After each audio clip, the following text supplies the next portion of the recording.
Hey everyone, welcome back to the Always Closing podcast. This is episode 21. I know we've been gone for a minute. We've been actually working on a couple different projects, but we're back. And now that we've done 20 episodes, I thought it was a good time to bring a very special guest, my mother and the president here at Westlake Escrow, Liz Fiallos. Hello, everyone. So thank you for doing this, Mom. I know you were a little hesitant, but we got you out here. Hey, you get me to do a lot of things, Stefan. So, yes, but I'm here to help you in any way that I can. Well, that's awesome. So, let's talk about while we've been a little quiet the last few months, because both you and I have been working on a couple different projects in Mexico. So that's why we haven't been very active on social media most of this year, but like I said, we're back, and so tell us a little bit about what we've been working on since, well, probably more than the beginning of the year, but what we've really been busy with the last few months. You mean as far as the project that we have going on? Okay, that has been a challenge. We're building a couple of condos to Airbnb in Rosarito, and as everyone knows, dealing with contractors is not always easy. And however, we've been told that we were lucky to finish in the time that we are finishing them.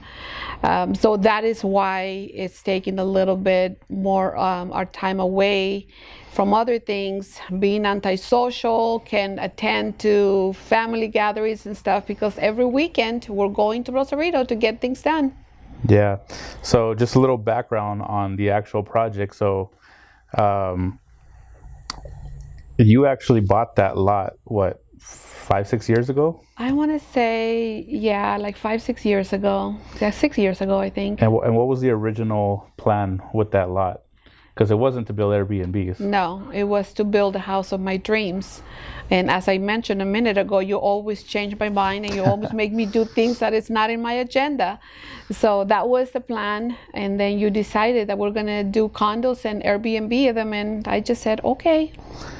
Yeah, so that lot, I mean, we've been sitting on it for a while now. And one day I was sitting there, and I mean, we already have our own personal condo in Rosarito that we go to all the time. And I just see the demand for people wanting to rent places, the potential. I mean, the city's growing more down there.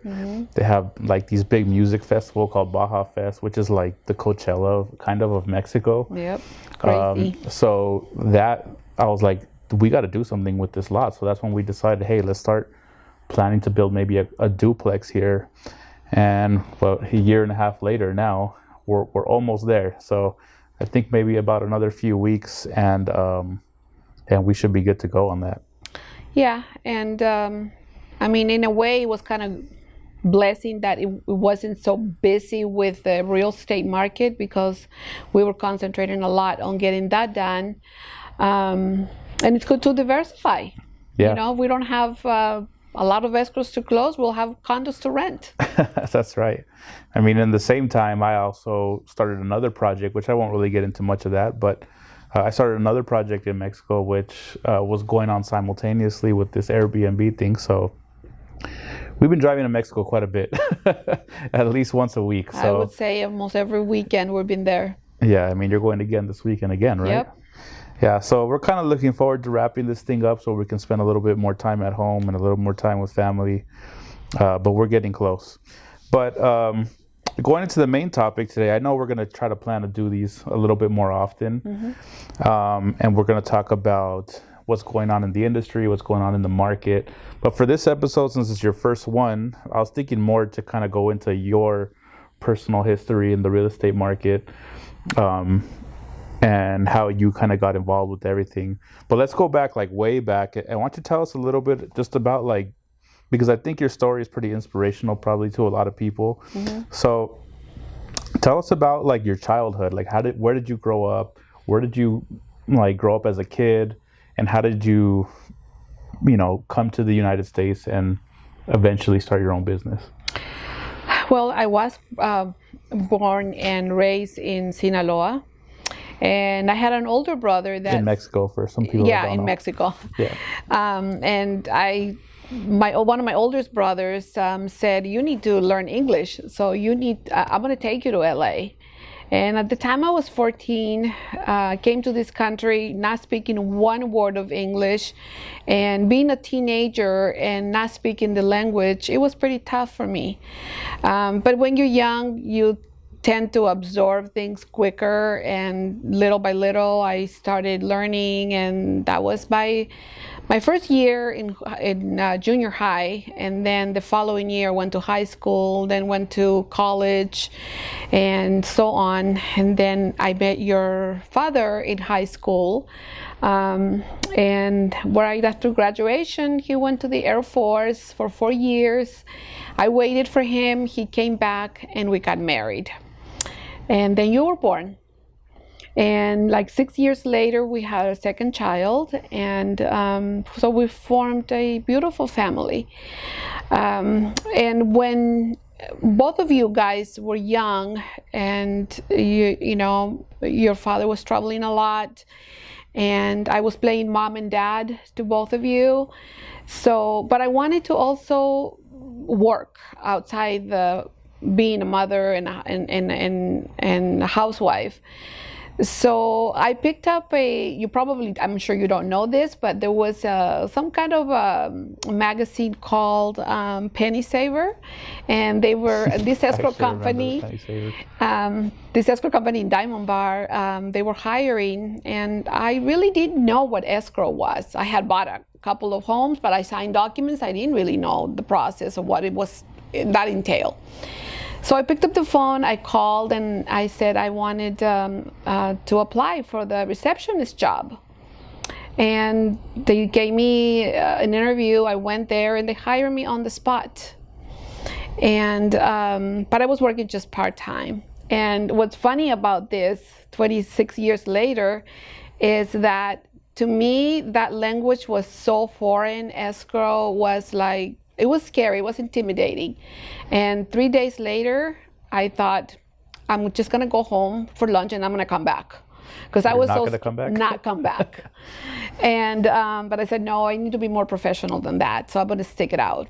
And by the end of the week, the owner of the company called me in her office, and I go, oh good, she's gonna fire me, I don't have to quit. And it was the opposite. She told me that she had been observing me, and that she thought that she was wasting me sitting in the front desk as a receptionist, that she wanted to move me to be an escrow assistant. And I was even more scared.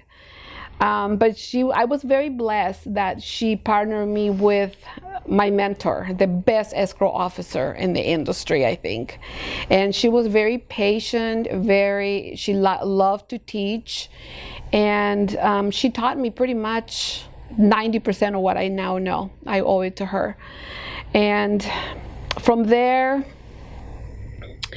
I went to work for another company, and that company closed. It was a title company, and I was hired by another escrow company, and I was offered a escrow officer position, and I said, no, I'm not ready yet. And the owner said, yeah, you're ready. You know, you have a whole bunch of clients of your own, and you can do it.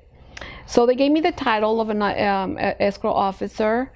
And while I was at that company, I met another escrow officer that was there, that they were opening another independent escrow company.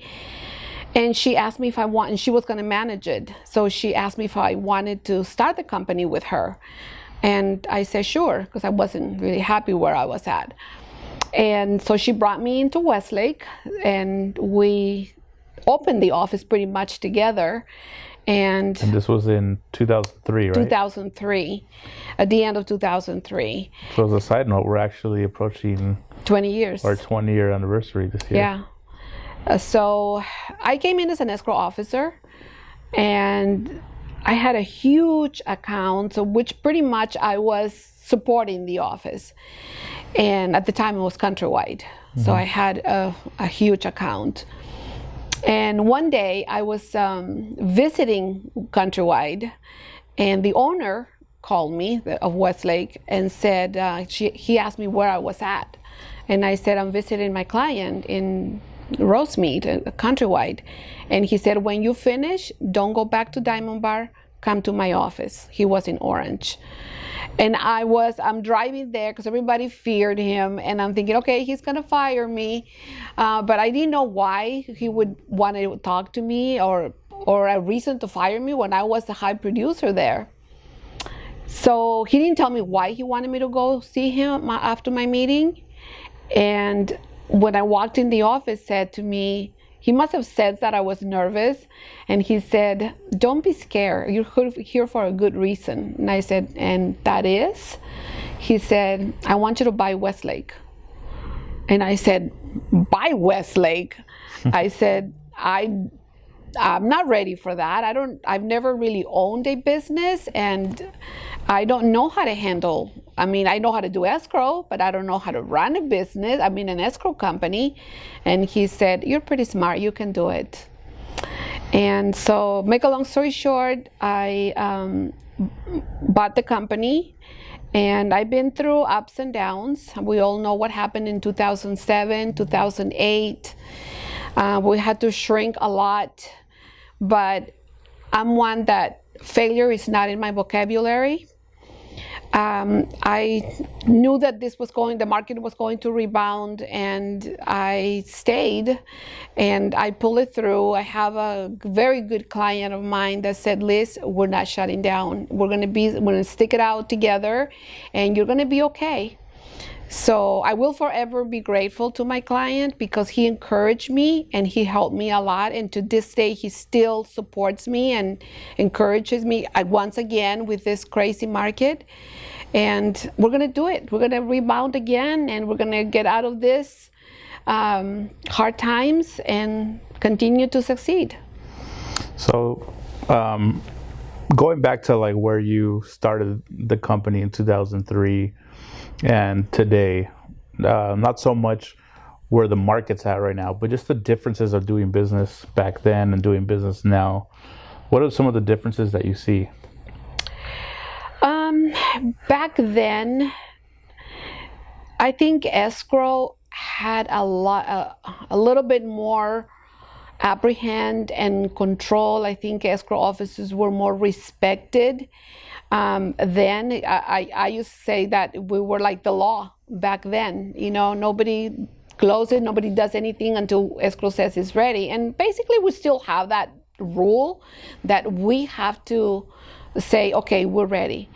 Sometimes the sellers push to close sooner, the buyer closes to push sooner, but until we have everything in order and everybody has complied with all the terms, we won't close.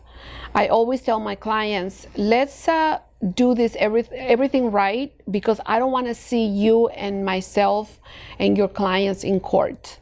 We want to close all the files, of course, correctly and seamless, but mostly we want everybody to be happy at the end of the transaction. Right. You mentioned 2007, 2008, so you've gone through a few cycles in your career, you know, including that was probably sure the toughest one. And now, I mean, I don't think it's anywhere near as bad as it got back then, but these are challenging, you could say, the last year or two, especially since the craziness that happened during COVID, and then, you know, the prices went kind of crazy. Business got crazy as far as like, it was just so crazy around here. It was almost like having enough people was a challenge. Yeah. You know, now it's a different kind of challenge where stuff's a little bit slower. There's not so many listings on the market. There's not as much movement on the market. But since you've gone through this a few times, what are some of the things that you've learned in 2008 and through COVID and these type of cycles? You asked me a minute ago what was the difference of 2007, 2008, and now. I believe in 2007, one of the problems that we saw is that the lenders were being super lenient. They were giving loans to anyone. And unfortunately, some of the loan officers or agents didn't educate their clients correctly. And they were getting like 1% interest, but what they weren't told is that was only for 1 year. And somebody that didn't have that kind of income to increase the mortgage payment by 2-3 times a year later, they were losing their homes. And the properties didn't have equity like they do now. And I think that's the difference now. The properties have equity, and people are not short selling like we were in 2008. And as far as people that are in this industry and maybe experiencing this for the first time, what would you say, how important is it to keep a positive mindset when the market's down, maybe you're not as busy as you were a year and a half ago, and we see even a lot of people leaving the industry. They're like, hey, it's not for me now that it gets a little bit tough. So how important is it to keep a positive mindset and just kind of keep striving on whatever you're doing? It's super important, and especially as a leader, you have to transmit that to your employees, to your clients, and everything shall pass. If this was beautiful all the time and we were super busy that we didn't know what to do with work, then anybody could do it. But when you realize that it takes sacrifice, sometimes there's things that you need to cut, you need to adjust to keep it going, and at the end of the road, those are the people that succeed and stay in the business. Because I saw it a lot in 2008. A lot of people quit, and the ones that remained are the ones that we've earned a lot of people's respect, because they knew that we went through a lot of hurdles, but we're here, and that's what we're doing again. Awesome. What are some of the challenges that you would say escrow or an escrow officer experiences compared to maybe the real estate agent or lenders or title people? What are some specific examples that you see that are challenging with your work? There's so many challenges in escrow. I think one of the things that, and I know I'm speaking for my own clients, the things that makes us different from other people is that we're willing to stay after hours, pick up the cell phone sometimes during the weekend or even in the evenings. I'm talking about my challenges. I think what helps me is speaking 2 languages, because Spanish is my first language, and being a notary is also a plus, because if I can find a notary, I said, I'll do it. Don't worry about it. I'll go do it. Or some of my clients say, my clients don't really speak good English, and they feel comfortable if you speak Spanish to him. So there I am going. Even after hours, even when I'm tired, even after month end, when things are crazy and we work 12-hour shift, and if I need to go do a signing, I will go do it to accommodate the client and make sure that the transaction closes. So I'm going to bring up a little stat that I just read and kind of get your idea of how you feel about it. So the California Association of Realtors just reported that there was a 7.8 decrease in home prices so far this year compared to last year. And that's actually the biggest drop that we've seen in home prices since 2011. So me personally, as I look around houses, I deal with a lot of stuff with my media company, and I'm seeing different prices on homes. I don't see the prices dropping. I see them going up. So do you think that's just the state as a whole, or maybe not local to us? And do you see that continuing, where the price is going to keep going down, or do you see them continuing to go up in the future? I think as much demand as we have and less inventory, the prices are probably going to continue to go up. Regardless of the interest being high, and I think I heard on the news last night that they were thinking of raising it again. But what I hear is that people are still offering more than the listing price, but there is not enough homes available. Yeah. So that causes the prices to increase again. Right. Yeah, I mean, that's one report from CAR, California Association of Realtors, but Zillow is predicting a 4% increase in prices over the year for that exact reason, you know, for interest rates either going up or going down maybe a little bit, but it's just more of the inventory problem. And as long as we don't have inventory, these prices are going to keep going up. So for someone that may be on the fence about buying right now, would you say just there's never really a bad time to buy real estate in California? Just go ahead and do it. I would say buy, because like we're in California, Southern California. Real estate is always going to be good in California. And I would grab it before, one, the prices increases, two, if the interest keep going higher, and if things change in the near future, refinance. If the interest rates drop, refinance for a better rate. That's but at least you locked that property. Yeah. So you're not very big on social media. I know it's not like something that you started doing when you started in this business. What's your kind of view on it and doing things? I mean, even doing this sort of thing is new to you. But how do you see like the whole industry changing, where like a lot of people are say you have to be big on social media, you have to put your face out there, and would you ever be open to like start doing your own videos, or something that it's not going to happen?